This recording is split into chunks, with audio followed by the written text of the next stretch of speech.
bagus, karena ini saatnya kita untuk grouping Rose Secret. Bersama saya Kak Rose, ada Daniel pakai orange sama pink ya, paduan warna yang luar biasa hari ini ya. Kita ke pojokan dulu seperti biasanya ya, sebelum kita ke bintang tamu kita hari ini untuk membahas berita-berita yang menjadi highlight kita. Belum, baik datang dari dunianya, tamu dari dunia. Oh, iya. Kenapa bukan berita hot ya? Ini karena memang nggak terlalu hot sih ya, cuman ya unik aja kalau menurut aku ya. Setelah kita kemarin tuh beberapa hari kan fokusnya ke kasus laporan KDRT yang ditujukan kepada Ferry Irawan ya. Sekarang kembali lagi menuju ke lagi-lagi Rizky Bilar. Ada apa sih? Ya jadi ini yang unik adalah ini, foto Rizky Bilar dirobek kru TV ayahnya pasang badan. Jadi bapaknya Rizky Bilar ini kemarin tuh ya bersama beberapa rekan-rekannya gitu kan menggelar demo gitu ya, demo di depan sebuah stasiun televisi gitu kan, demo karena protes kok foto anaknya ada acara yang memperlihatkan foto anaknya dirobek gitu ya. Kenapa dia bisa tahu? Kayaknya itu ada yang video amatir gitu terus viral, padahal itu bukan acara TV-nya gitu, acara event-event gitu kalau nggak salah ya gitu. Tapi karena viral mungkinnya jadi bapaknya marah gitu. Nah terus ditanya Rizky Bilar, nah ini klarifikasinya. Dia mengaku apa sih, dia nggak tahu ya. Dia nggak tahu kalau bapaknya demo. Dia bilang gini, apa ya saya malah nggak tahu, saya belum tahu. Makasih kan udah dikasih tahu. Cuma kalau memang sudah terjadi ya mungkin kadang-kadang orang tua itu kan punya cara tersendiri untuk membela anaknya, kata Rizky Bilar. Gitu, sangat wajar seorang ayah membela anaknya disakiti oleh orang lain. Menegaskan setiap orang tua punya cara berbeda untuk memberikan pelajaran pada orangnya. Seperti apa sih demonya? Ini ada fotonya ya. Ada fotonya nggak sih? Nih fotonya tuh, banyak loh yang demo, ya kan? Ini dari mana? Ini bapaknya ya? Ini caption bapaknya ya. Alhamdulillah setelah bertemu dengan pihak manajemen mereka berjanji akan menyelesaikan masalah ini secepatnya. Ya gitulah ya, namanya juga orang tua ya. Lihat anaknya apa kan pasti inginnya belain gitu. Tapi ya unik aja nih ya menggelar demo itu ya, out of the box ya. Tapi kalau ini bukan pertama kalinya bapaknya Rizky Bilar itu selalu pasang badan atau membela anaknya ya. Ini beberapa kasus misalnya ketika Rizky Bilar diserang isu bahwa mobilnya banyak yang nyicil gitu ya, dia langsung nunjukin BPKB gitu ya. Terus pada saat dituding ya begitulah gitu ya, ini langsung klarifikasi bahwa kami didik secara agama ini anaknya gitu. Terus soal KDRT ya tentu saja juga ya, banyaklah ya namanya begitu. Tapi kita lihat komentar netizen terhadap demo yang digagas oleh bapaknya. Kok bapak baru nongol sekarang, waktu KDRT bapak gak ada penampakan gitu. Emang iya, makanya aku cari waktu terjadi itu laporan KDRT bapaknya ada statement, kayaknya ada ya. Oh kakaknya doang ya, bapaknya enggak atau gimana sih? Oke. Yang berikut, cuma foto anak bapak doang dirobek pak, bukan anak bapak yang dibanting. Netizen selalu punya cara untuk callback ya. Yang berikutnya, gimana ya orang gitu ya harus ada sanksi sosialnya katanya. Ada lagi komentarnya, tanyakan kejahatan apa yang dilakukan Rizky Bilar ke mereka kok sampai dirobekin fotonya Bilar, gak punya hati banget. Oh ini kalau ini yang belain Rizky Bilar ya. Yang berikutnya ada lagi komentar, jangan main sama Bilar, bawa bapak. Aduh, iya gitu namanya orang tua kan kadang-kadang pengen belain ya. Tapi kan anaknya udah gede juga sih, bener juga ya kata netizen yang ini ya. Tapi ya gitulah pak, ya pak namanya juga kalau udah persepsi netizen tuh agak susah gimana membendungnya ya. Ada lagi komentarnya? Gak ada. Oh apalagi ayahnya kita aja yang apalagi ayahnya kita aja yang cuma fans gak terima kok. Ini keren loh, ini tulisannya pakai intonasi ya kan. Coba, apalagi ayahnya kita aja yang cuma fans gak terima kok. Terus, koma, terus lanjutannya apa? Hah? Lah, kok gak ada lanjutannya? Aduh unik-unik sekali ya ini netizennya. Titik loh itu harusnya kalau... Oke langsung aja kita udah gak penting banget. Komen aku, mohon maaf ya. Lanjut kita menuju ke bintang tamu kita yang pertama. Ini juga yang lagi ramai diperbincangkan. Aji Yusman ini adalah aktor sinetron dari mulai tahun 2003 gitu. Tapi memutuskan untuk ya berhenti dulu lah dari sinetron sejak tahun 2017. Kemarin ramai diberitakan adalah ketika istrinya keguguran begitu ya. Dia sampai harus open donasi karena menghadapi berbagai masalah kesehatan dari keluarganya, dari mulai ibunya di tahun 2010, kemudian ayahnya di tahun 2020, kemudian anaknya juga sakit yang nomor 3 gitu, sampai istrinya keguguran, dan itu menghabiskan seluruh biaya tabungannya. Karena apa? Karena dia tidak mempunyai asuransi kesehatan dan juga tidak punya BPJS, dan dia memilih untuk tidak ikut asuransi kesehatan karena pernah punya pengalaman yang tidak enak gitu, di mana preminya tidak keluar ya. Seperti apa kisahnya? Kita lihat dulu profilnya berikut ini. Aji Yusman, artis kelahiran 1988 yang dikenal lewat sinetron Inikah Rasanya tahun 2003 ini vakum dari dunia entertainment pada 2017 dan memilih bekerja kantoran. Pria yang menikah dengan Zaskia Novita Yusuf 8 tahun lalu dan sudah dikaruniai 4 anak ini 8 Januari kemarin open donasi di Instagram karena kesulitan biaya operasi istrinya yang mengalami preeklamsia atau tekanan darah tinggi hingga menyebabkan anak keempatnya meninggal di dalam kandungan di usia 6 bulan namun akhirnya bisa dikeluarkan alami tanpa operasi. Aji sudah menjual aset-asetnya seperti rumah, mobil, motor, hingga handphone dan kacamata untuk pengobatan mendiang ibunya yang terkena stroke dan mendiang ayahnya yang terkena kanker kulit pada 2022 hingga anak ketiganya yang mengalami sakit pada pencernaan. Benarkah Aji ingin kembali ke dunia entertainment untuk memperbaiki kondisi keuangannya? Dan benarkah Aji sempat ingin mengakhiri hidup karena kesulitan ekonomi? Saksikan kisah selengkapnya hanya di Rumpi No Secret.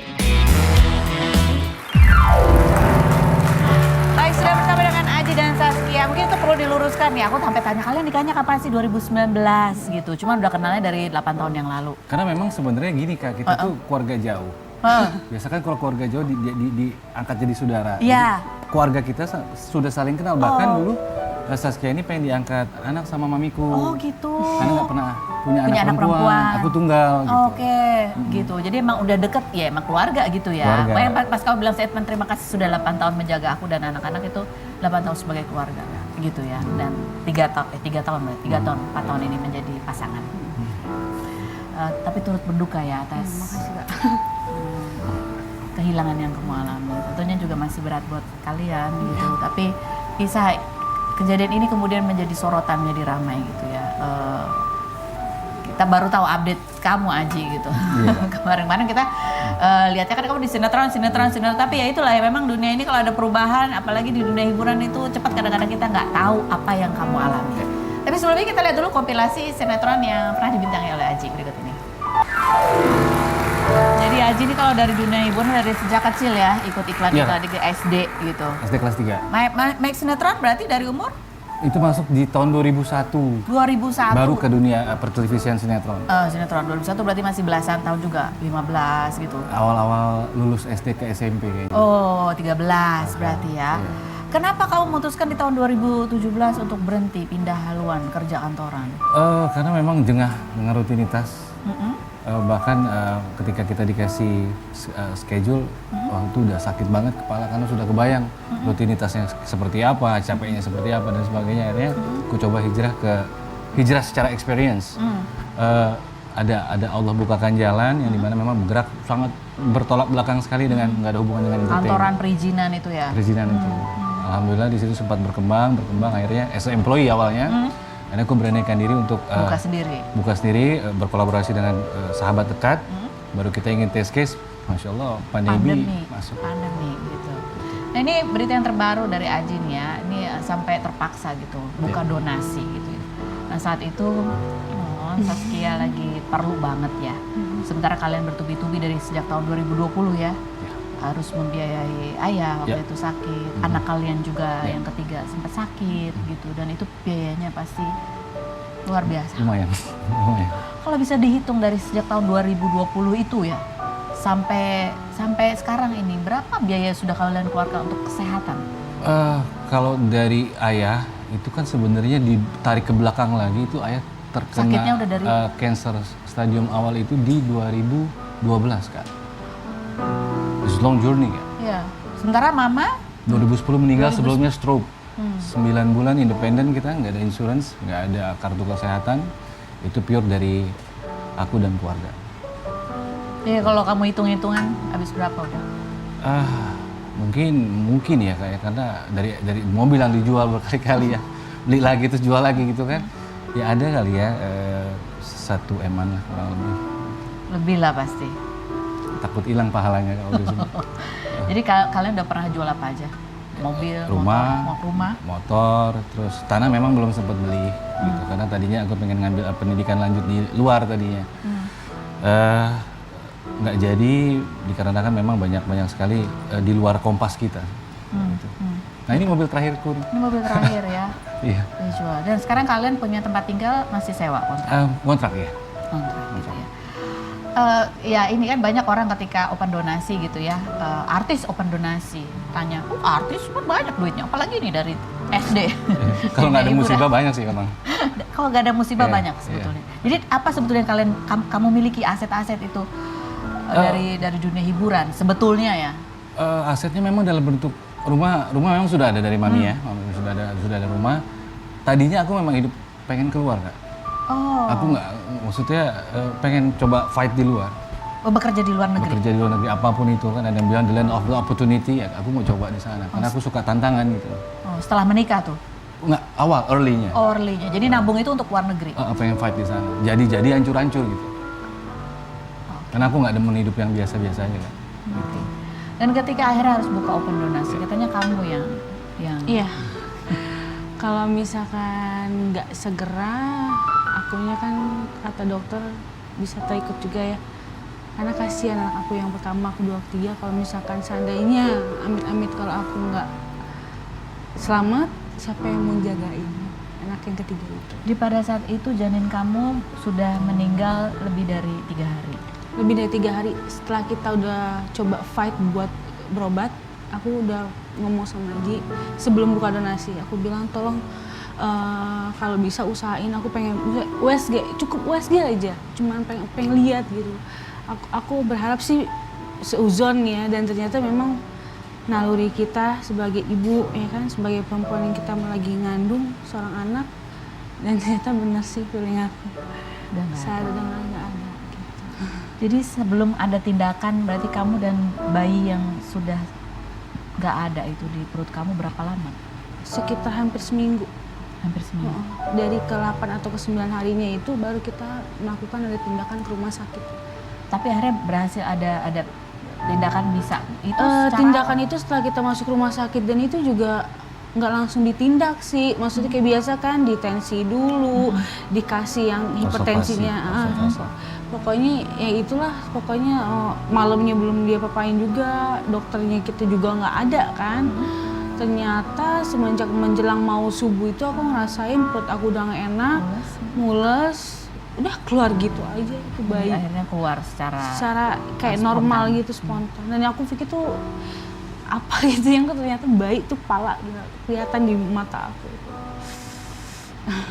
Dan pada saat itu keadaan kalian betul-betul nggak ada? Nggak ada. Ada, cuman nggak banyak. Paling kayak ibarat kata kita kayak cukup buat sehari-hari kita aja. Kalau sesar kan di waktu itu kan berkali-kali kita berobat ke dokter, dibilang harus sesar gitu kan. Itu yang kita pusingin gitu. Gimana caranya? Harus dikeluarkan dengan cara sesar. Ternyata itu bisa keluar sendiri. Dengan sendirinya. Karena kan anak ketiga itu aku akhirnya sesar Kak. Oh. Karena jaraknya dekat, dianjurkan untuk aku sesar, makanya disuruh dokter sesar. Takutnya aku yang lebih kenapa-napa kan. Dengan kata lain gini Kak, kalau seandainya Tuhan berbisik, aku aja, tas saya yang keluarin. Mungkin aku nggak open donasi. Iya. Mungkin aku nggak open donasi. Karena tadinya rencananya mikirnya harus sesar untuk mengeluarkan janin yang sudah meninggal itu. Tapi ternyata Allah berikan kemudahan Iya. itu Keluar secara spontan. Gitu. Karena setahun yang lalu baru selesai sesar. Jadi kebesaran Allah. Ya. Dan kamu Aji, ini sampai istrimu yang memohon gitu. Dan kamu juga sebetulnya punya banyak kesempatan sebelum-sebelumnya untuk open donasi. Apa yang membuat kamu akhirnya mau gitu? Walaupun mungkin ini juga hal yang nggak mudah gitu. Awalnya aku open donasi ini di circle aku Kak. Yang sama-sama kita saling mengenal. Aku nggak menyalahkan mereka. Mungkin mereka juga mempunyai pertarungannya masing-masing. Iya. Oke. Lantas aku keluar lagi sedikit dari circle aku yang dimana aku nggak kenal mereka, mereka kenal aku. Wah, lamban sekali jalan argonya ini, nggak kekejar. Ada istri bilang, kamu mau ngebunuh rasa malumu gak? mau ngebunuh gengsimu nggak? Aku pada saat itu nggak tahu nih pembicaraan ini menjurus kemana. Udah kamu maunya apa sekarang? Open jenasi, general, open semua. Open lah pada saat itu. Karena there is no choice anymore kan. Nggak ada lagi. Yang penting mereka selamat maupun aku hancur ya aku harus siap. Itu konsekuensi. Sebagai kepala keluarga. Karena pertaruhannya kalau sampai tidak bisa ada biaya untuk melakukan tindakan, nyawa istrimu pun terancam, sementara anak-anak kalian usianya masih balita semua ya, baru 1 tahun berarti yang Iya, yang kemarin sakit itu. Yang kemarin sakit itu Batita baru 3 tahun. Batita. Batita. Kakaknya itu 2 tahun 6 bulan. Akia. Memang dua-duanya ini masya Allah lagi aktif dan rewel terkadang. Gitu. Jadi kebayang ya kekalutan kalian pada saat itu, tantangan hidup yang harus kalian hadapi gitu. Dan kamu melihat bahwa ya itu juga menjadi pintu pembuka kamu untuk istilahnya menjadi sorotan karena kamu pernah ada di dunia hiburan. Pernah kepikiran untuk kembali lagi kan? Aku nggak berani ngelawan ketentuan yang Allah kasih. Kalau Allah bilang A, meski sebenarnya nggak ada yang buruk, itu yang terbaik, ya aku pasti akan lewati itu. Gitu. Okay.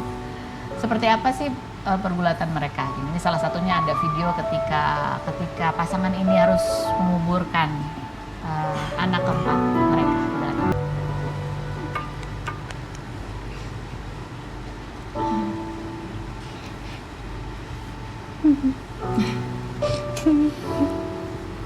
Ya, kamu harus.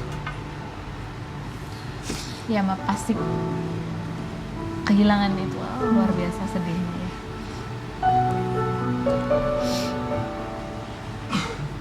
Apalagi yang paling membuat kamu sedih saat melihat video itu?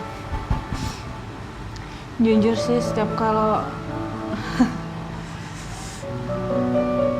bukan cuma lihat anak aku yang nggak ada sih, perjuangan seorang suami juga sakit sih ngeliatnya, lagi sambil gendong si kecil kayak gitu. Itu aja sih. Sebagai pasangan melewati hal yang ya banyak dalam pernikahan itu kan, ada yang senang, ada yang susah gitu ya. Ketika kalian melewati saat-saat seperti ini gitu, kehilangan, harus berjuang, harus tadi menekan ego, apapun dilakukan gitu selama itu halal. Apa yang kalian rasakan sebagai pasangan?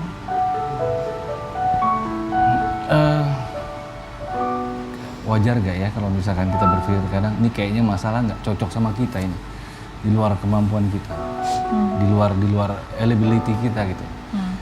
Marah, nggak terima, maki itu pasti sempat kita lewati. Karena kan, tapi sebenarnya badan kita ini takut untuk memaki yang memiliki semua ini, tapi ya itu pemberontakan sementara, seperti itu sih. Aku bilang yang namanya badai pasti berlalu. Nggak mungkin sampai dari awal sampai akhir badai terus. Ini kapan? Itu aku nggak bisa jawab. Kapan badai ini berlalu? Iya, aku nggak bisa jawab. Jadi sempat ada keputusasaan, pertengkaran Ya. karena sama-sama lelah, sama-sama capek, putus asa gitu ya. Ya. Kamu pernah putus asa? Lebih dari putus asa, malah. Putus semuanya sudah. Kapan itu? Pandemi itu masuk ke Indonesia itu 2020. Ya, Uh, awal 2020. Setelah Februari pandemi 8 bulan, Hmm. aku nggak ngelihat jalan keluar sama sekali. There is no exit. Ya. Sebelum lu manggil gue datang duluan deh. Kamu sudah pernah seperti itu? Ya, Apa karena- yang membatalkan? Aku seperti ngedengar suara mami, Kak. Bilang apa, Mami? Lo tahu kan setelah ini lo pulang kemana? Lo nggak bakal ketemu gue lagi. Tuh, nggak jadi. Karena kan itu di balkon, Kak. Saskia sama anak-anak tidur. Kalau pintu apartemen teras kan. Jadi begitu. Jadi kamu bayangkan bahwa kamu tidak akan ketemu, tidak bisa berkumpul lagi dengan almarhumah mama kamu itu yang Itu poin kedua yang aku tangkap. Poin pertama, kalau kita bunuh diri itu kan hal yang salah. Iya, Aku nggak akan bisa ketemu sama mami lagi nanti di betul. alam yang lain. Setelah kamu melewati itu, akhirnya kamu sadar. Kamu melihat jalan keluar? Melihat cahaya? Ada. Ada. Ada. Apa? Ketika kita sudah ikhtiar full, let Allah do the rest. Karena mungkin di saat ini lu nunggu aja. Tugasnya cuma nunggu, sabar. Jadikanlah sholat dan sabar sebagai penolong. Pada saat itu apa jalan keluar yang muncul? Yang tadinya tertutup, no income sama sekali, ada aja, walaupun kecil. Ji datangnya ke sini, ada yang bisa kita lakukan sama-sama. Aku lakukan, aku jalan pelan-pelan, meski kurang, tapi seenggaknya aku jalan dulu lah. Jalan. Tadi nggak ada sama sekali kan? Dari yang nggak ada sama sekali ternyata ada. Ternyata ada. Termasuk pada saat ini yang kalian hadapi sekarang ini. Ya. Ketika tadinya harus biaya besar nih buat operasi, ternyata dimudahkan. Dimudahkan. Makanya aku bilang sama Kak Penny, kalau seandainya Allah berbisik, tunggu aja, nanti saya yang keluarkan. Aku nggak akan open donasi. Tapi manusia harus ikhtiar. Ya, Manusia harus ikhtiar. gitu. Kita masih ngobrol lagi sama Aji ya. Dan dada dari sini, ya Masya Allah, kita belajar banyak gitu ya. Walaupun mungkin nggak semuanya bisa kuat menghadapi apa yang kalian hadapi gitu. Tapi ya ternyata yang tadinya kita pikir ini harus menghadapi yang susah begini, butuh ini, tapi ketika Allah berkehendak diberi kemudahan, maka ada kemudahan. Sudah ini kalian benar-benar nggak mau ngambil asuransi kesehatan? Nggak. Tetap nggak mau ya? BPJS? Tolong datang ke rumah kami lah perwakilan dari instansi tersebut untuk mempermudah. Mempermudah. Kenapa sulit? Kenapa sulitnya? Sebenarnya Saskia ini punya kartu kesehatan. Hanya berdasarkan NIK-nya mati, jadi itu nggak berlaku kembali. Oke. Sudah ada, terdaftar cuma nggak aktif. NIK-nya kenapa bisa mati? Karena KTP-nya mati. Oh, belum diperpanjang. Belum pindah dari KTP biasa ke iKTP. Kayaknya gara-gara itu, Iya. jadi nggak berlaku tuh kartu Iya. kesehatannya. Sudah terdaftar semua. Oke, nanti kita akan urai lagi itu ya. Kita undang lagi pasangan lain lagi, ada Ferry Mariadi dan Deswita. Kita lihat profil mereka berikut ini. Ferry Mariadi, aktor sekaligus presenter kelahiran 1974 yang mengawali karir sebagai model sejak 1989 ini 11 Januari kemarin merayakan anniversary pernikahan yang ke-11 dengan Deswita Maharani dan telah dikaruniai seorang putra bernama Kabai Anaking Mariadi. Sebelumnya, ia pernah menikah dengan Risma Nilawati selama 6 tahun dan dikaruniai putri bernama Harliafa Prinsi Mariadi. Pria yang mengaku protektif ke anak, terutama anak perempuannya yang berusia 16 tahun ini selalu memantau kemanapun anaknya pergi, melarang nonton berdua teman laki-laki, bahkan pernah menghampiri teman anaknya yang mengajak bolos. Sedangkan Deswita lebih santai dan bersahabat dengan anak. Ferry yang menyukai motor sejak SMP ini tergabung dalam klub motor diprediksi dengan nama El Kartika atau Kekar Cantik Alami. Seperti apa cara Ferry Mariadi dan Deswita Maharani menjaga keharmonisan setelah 11 tahun menikah? Dan bagaimana tanggapan mereka mengenai isu KDRT yang sedang menjadi perbincangan? Saksikan kisah selengkapnya hanya di Rumpi No Secret.